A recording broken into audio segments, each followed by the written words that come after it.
I'm Rick Kaler. Thanks for joining me. These are hard times to be in the caregiving business. Of course, front and center in this crisis are the medical caregivers that are charged with people's physical well-being.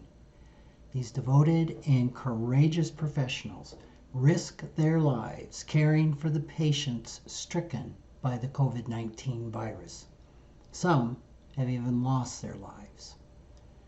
Those whose work focuses on two other components of well-being, emotional and financial, are not risking their lives caring for their clients. Yet their worlds look very different today than they did a few weeks ago.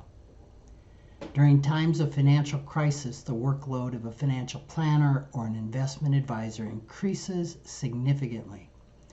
Buying and selling stocks and mutual funds, rebalancing, loss harvesting, typically things that are so mundane in normal markets, take on an intensity and an urgency that demands hour by hour monitoring when the markets turn as volatile as they are today, which is historic volatility, never seen before.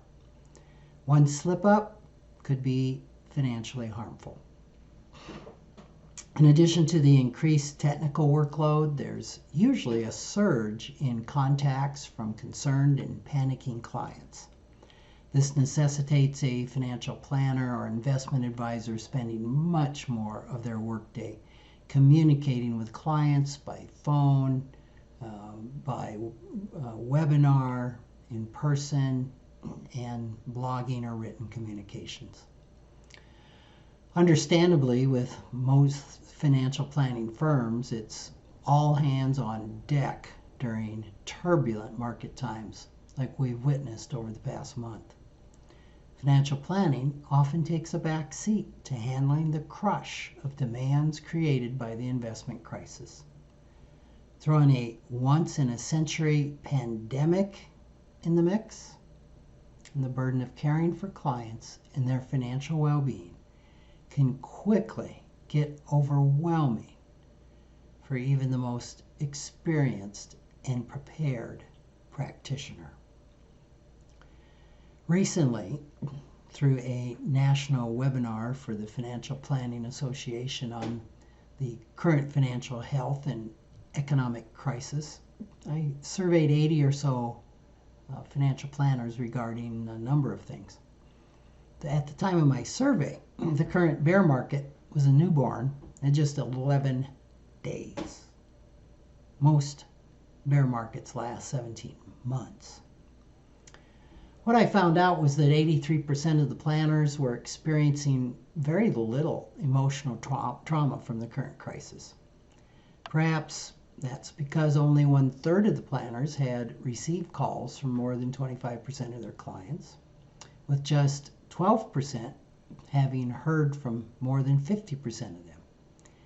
I suspect that we're going to see planners' emotional well-being decline in direct proportion to the length of this crisis and the increasing number of clients who call concerned or wanting out of the market. One of the biggest concerns for most financial planning and investment companies is that their income is tied to the value of the assets they manage for their clients. During the 2008 Great Recession, it wasn't unusual to see financial planning firms eliminate positions and slash salaries by 1/3 as the markets dropped, and it usually did not take very long for this to happen. Only 53% of the respondents were sure that their companies had sufficient reserves to weather a 20 or 30% drop in revenues. Around 39% said their companies were or might be contemplating cutting salaries. The pandemic has added an additional layer of challenge not present in the 2008 Great Recession.